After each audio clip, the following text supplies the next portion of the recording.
How many combines is this for you? We were talking about that earlier today with some others. This is 28 for me. It's such an important week for our organization. We're trying to find out as much about these guys, this week and throughout the year as we can. I do think we have a very good culture in Green Bay. Hey, Mom, I made it out of the country. It really does lend itself for these guys coming in, giving them the best chance to succeed that they can. And that's a lot of the focus this week, is trying to find the guys who really do fit our culture and our philosophy.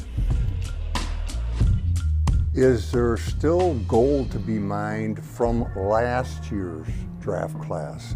We're talking about a healthy Jordan Morgan. We're talking about Marshawn Lloyd, Tyron Hopper. Still some gold to be mined? Yeah, absolutely. I think certainly a bunch of those guys impacted our team at a high level last year, but there's guys that, whether it was they just didn't get an opportunity last year because some guys stayed healthy in front of them or because of injury, that I think certainly will serve us well going into next season.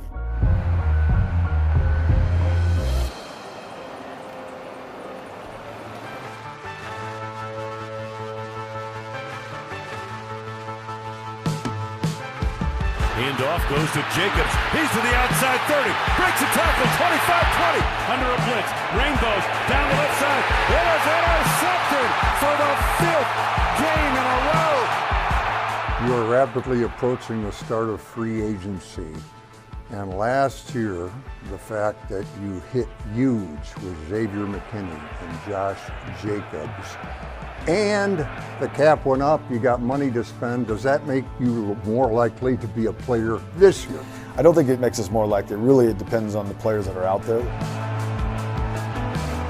I like the flexibility that we have right now to be able to do things in free agency with our own players. We have a lot of young players that are coming out of a first-year contract over the next couple of years that we need to be wary of.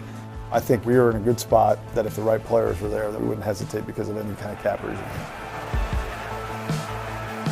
To me, Matt and I have talked a lot about, when we really feel we have healthy competition in each room, and that guys, are looking over their shoulder a little bit if they don't make plays and they aren't doing the things they're supposed to do. That's the healthiest football team we have, and that's not just in training camp.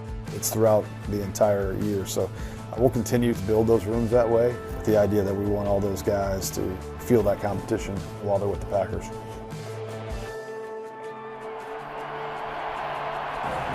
And this game has come to an end. The final score in Philadelphia, the Eagles 22 and the Packers 10. You guys as a team are knocking on the door, okay? It's that final step. Is that kind of a unique challenge as opposed to hey, we got to reboot, we got to start over? Yeah, I think, in my time in Green Bay, one of the goals has always been to try to compete for championships year in and year out. Lofts it, left side. Got it! Yes. Touchdown! It is intercepted! The standards that we have for ourselves, I don't think we met completely last year. There was too much inconsistency in some of the things we did. That's painful, Wayne. Sure is. I just think being our best when it's required, that is a step we need to take if we want to ultimately get to where we want to go, which is winning the Super Bowl. It's understanding what the standard is in Green Bay, the opportunities we have before ourselves, and not letting those slip away. I do really like our group and the way they're working. I know they're eager, and I'm excited to add to this team and get to next season to see what they can do.